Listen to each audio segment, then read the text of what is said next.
আসসালামু আলাইকুম, সবাই কেমন আছো? আমি আছি আল্লাহর রহমতে মোটামুটি ভালোই। আমরা দেখো আমরা এই ক্লাস 11 পর্যন্ত করে ফেলছি।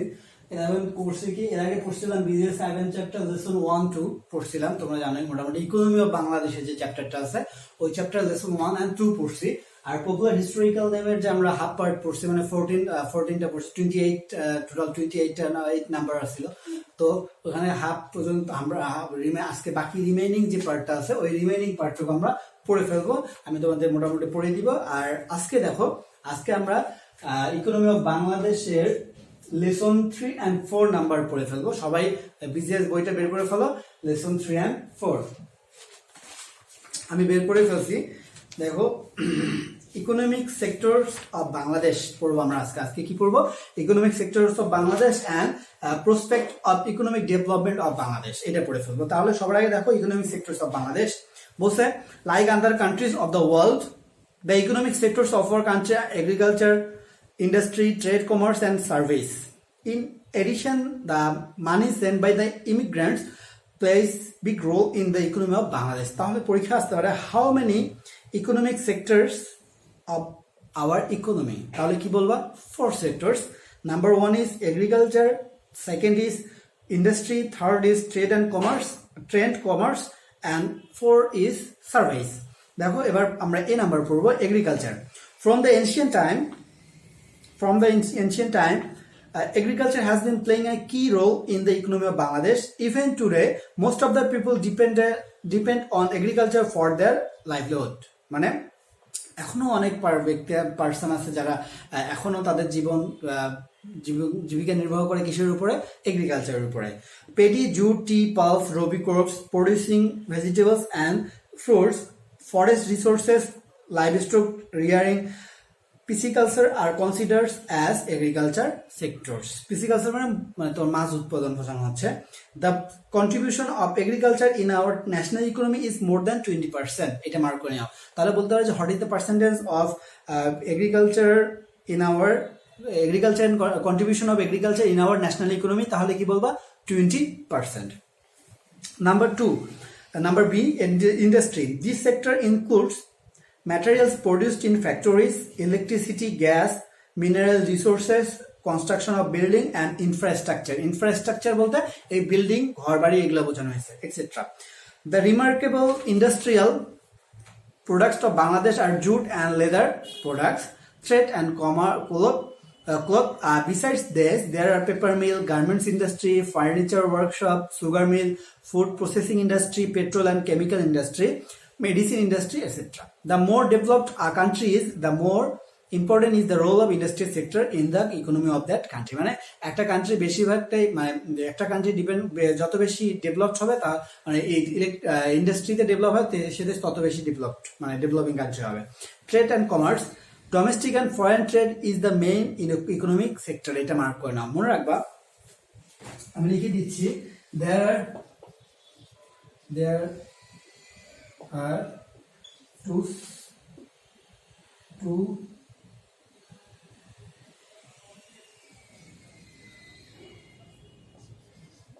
types of trade. There are 2 types of trade. Number 1 is, or A number হলো domestic trade. Number B is foreign or international trade. এটা কিন্তু বইয়ে দেওয়া না, এটা তোমরা লিখে দিবা। There are 2 types of trade, domestic trade and foreign trade. Domestic মানে কি? In our মানে inner side of our country, মানে আমরা দেশের ভিতরে যেটা করব সেটাকে বলা হবে ডোমেস্টিক ট্রেড। আর আমাদের দেশ থেকে অন্য দেশের সাথে এক্সপোর্ট ইম্পোর্ট যেটা করবো এটাকে বলা হবে ফরেন ট্রেড। দেখো, the buying and selling of products within the country on personal and in the institutional initiative is called domestic trade. এটা মার্ক করে নাও।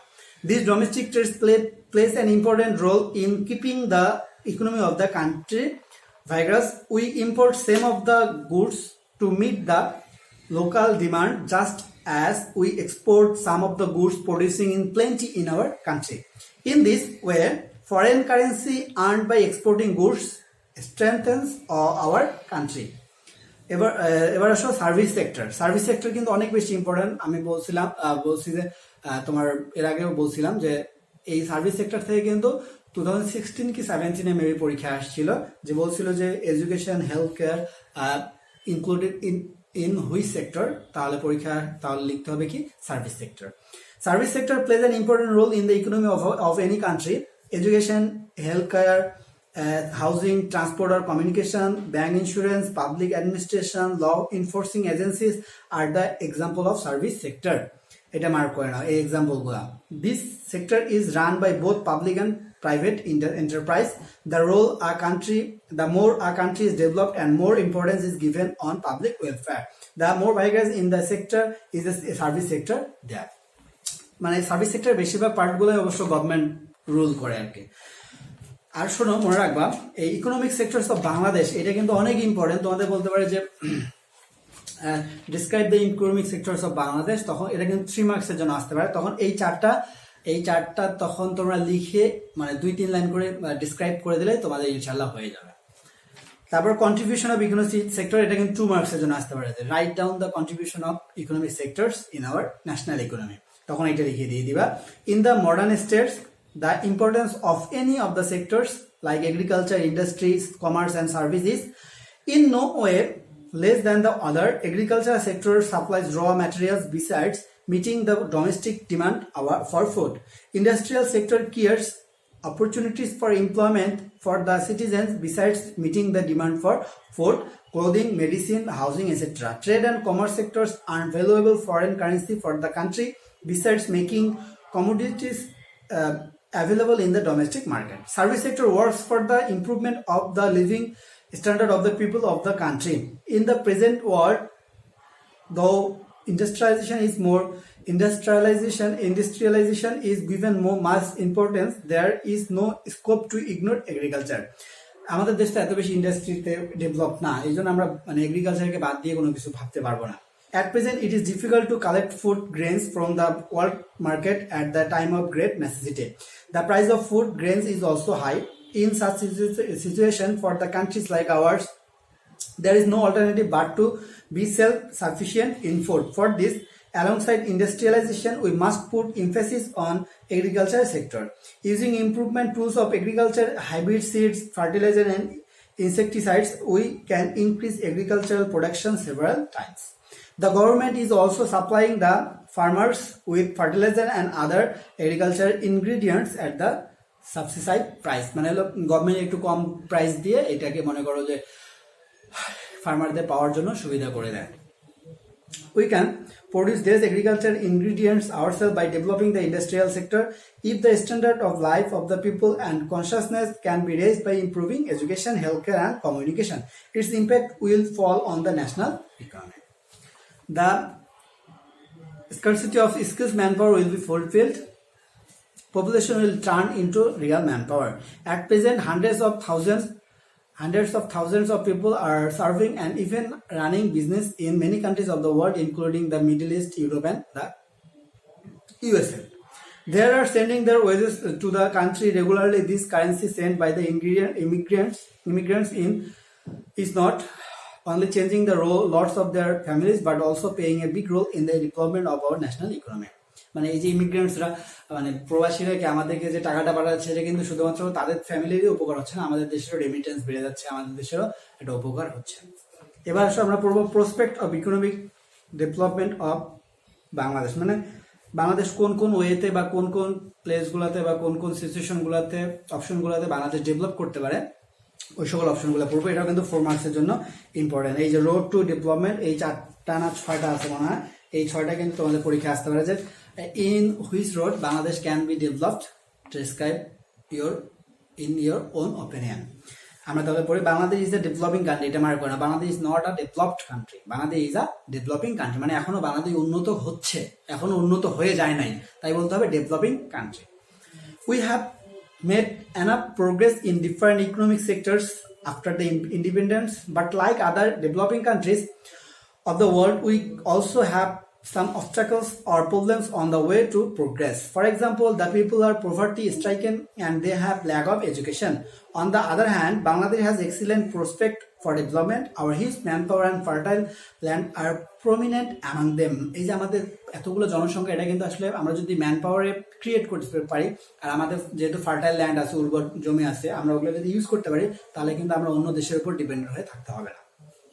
We have to identify the problems in the way to progress and then remove them. At the same time, we have to utilize the potentialities we have. Then Bangladesh will turn into a country of middle income within a very few years. Many countries of the world are known as developed countries only by proper planning and hard labor without having mineral or natural resources. অনেকগুলো country আছে যাদের mineral resources নাই, তারপরে হলো natural resource বা মিনারেলও নাই, তারপরে তারা ডেভেলপ হয়েছে, শুধুমাত্র তারা প্ল্যান ঠিকঠাক মতো করছে আর সেটাকে অ্যাপ্লাই করছে, যার ফলে several countries of the world like Japan and Singapore have acquired reputation as developed countries.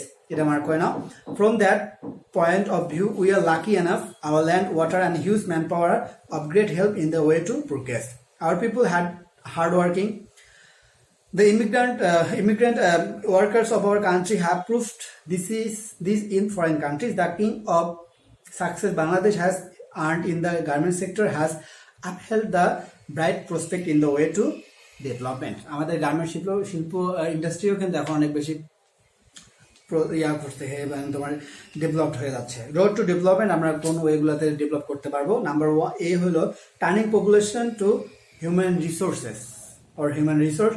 We need education and proper training to turn the population into human resource. এটা মার্ক করা আমাদের কি দরকার? একটা এডুকেশন, ভালো শিক্ষা দরকার, আর হলো প্রপার একটা ট্রেনিং দরকার। ট্রেনিং ছাড়া তো সে সবাই ম্যান পাওয়ারে তৈরি হবে না। একটা অশিক্ষিত মানুষ বা একটা মানুষ ট্রেনিং ছাড়া সে কি শুধু কাপড় সেলাই করতে পারবে না, সে কাজ করতে পারবে না, কোনো কিছুই মনে করো সে ভালোভাবে করতে পারবে না।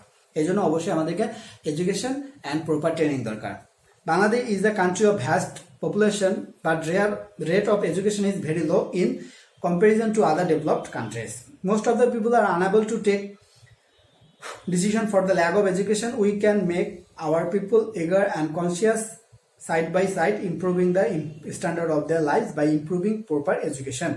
With that, we can turn our vast manpower into human resources by appropriate education. এবার আসো B number, development of agriculture. Agriculture is still now our main sector of development of rural Bangladesh. We can increase the amount of our agriculture production by using modern tools, hybrid seeds, fertilizer for proper insecticides and expanding irrigation facilities. At this, the standard of life of our rural people will be and the rural economy will be improved, strengthened. C number, utilization and natural resources. Still now the unused natural resources like coal, gas, oil, etc. will have to be explored and utilized. With this, the speed of industrialization is in our country will be expedited. দেখো আমাদের দেশে কিন্তু অনেক বেশি gas আছে, তোমরা এটা জানো যে আমাদের দেশ কিন্তু ন্যাচারাল গ্যাসে সব থেকে বেশি আছে আমাদের দেশে নাম্বার 1 আর কি। কিন্তু আমাদের আসলে এই ন্যাচারাল গ্যাসগুলো তোলার মতো মানে সক্ষমতা নাই বা অ্যাবিলিটি নাই, যার কারণে আমরা তুলতে পারতেছি। অন্য দেশে তুলে নিচ্ছে, সাথে তারা লাভও নিচ্ছে। আমরা যদি এটা নিজে তুলতে পারতাম, তারপর উত্তোলন করতে পারতাম, তাহলে কি হতো? আমরা সেই জিনিসগুলো আমরা মনে করো যে নিজে বিক্রি করে তখন আমাদের বেশি টাকা আসতো। তো আমাদের এই ন্যাচারাল রিসোর্স যেগুলো আছে ওগুলোকে কাজে লাগাইতে হবে, তাহলে আমরা উন্নত করতে পারবো।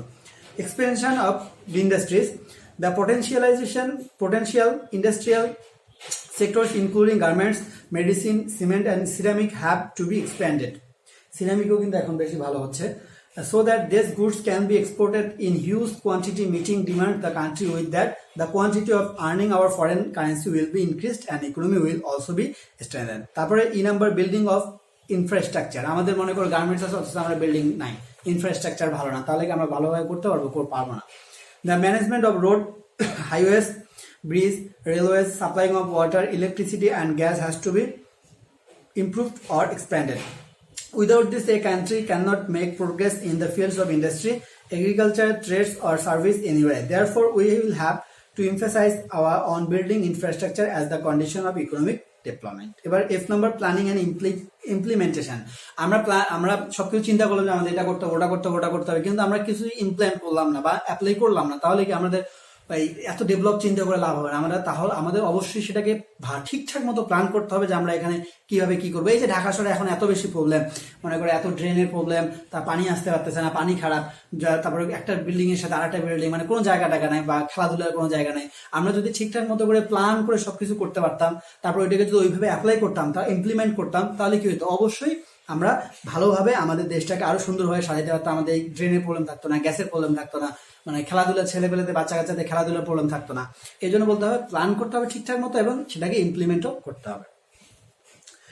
A far-reaching planning and proper implementation process is necessary for the economic development of any country. Those who will have make the plan and those who will be in charge of implementation have to place the interest of the country above everything. মানে এই যে যারা plan করে আর যারা implementation করে, এটা কি গভর্নমেন্টের লোকজনের কাজ।